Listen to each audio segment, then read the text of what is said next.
Voici ce qu'il en reste de ce bus de la ligne 65. Un amas de ferraille, à l'intérieur, 2 corps totalement calcinés. Selon les témoins, des personnes cagoulées auraient immobilisé le véhicule avant de jeter des cocktails Molotov. Ils étaient 3 personnes, toutes encagoulées. Elles venaient de ce côté-là du pont. Ils ont attendu que le véhicule soit immobile au moment où les clients sortaient et descendaient, qu'ils sont venus nous encercler.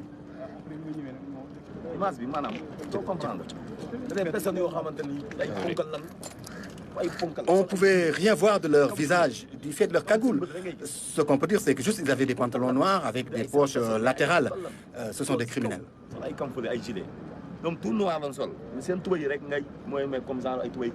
2 personnes mortes calcinées, plusieurs blessés graves.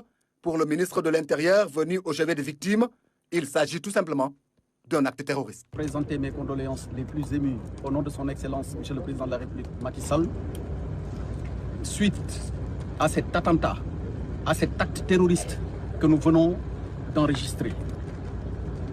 Nous avons été informés par la gendarmerie et par les éléments des sapeurs-pompiers que 7 individus encagoulés ont pris en étau un car de transport en commun, communément appelé Tata, les Tata Aftu, et précisément la ligne 65 qui a quitté Kounoun pour rallier Koloban.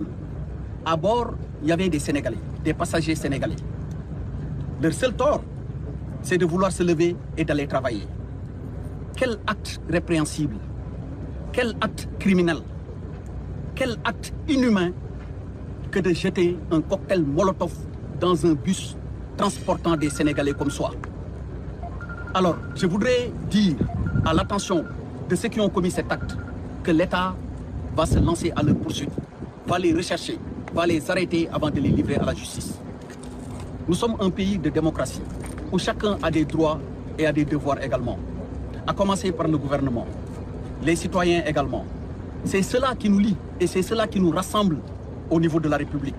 Mais penser qu'on peut imposer par une théorie de la pensée unique ce qu'on veut à ses autres concitoyens relève de l'illusion.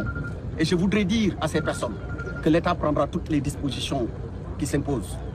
Alors, je ne saurais terminer sans marquer ma compassion et toute ma solidarité au nom de son Excellence, Monsieur le Président de la République, Macky Sall, à l'égard du chauffeur Abdoulaye Diop, de son receveur, mais aussi à l'ensemble de toute la grande famille Aftu.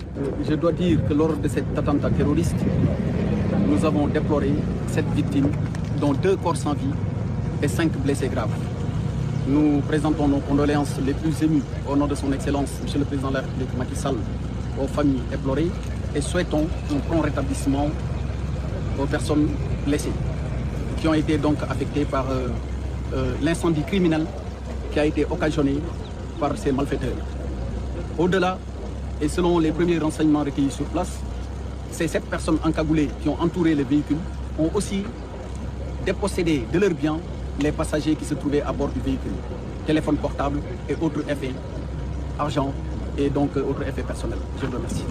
Les blessés ont été tous secourus et évacués dans les structures hospitalières de Dakar. Une enquête criminelle a été ouverte pour le ministre de l'Intérieur. Les auteurs seront traqués, arrêtés et traduits devant les juridictions.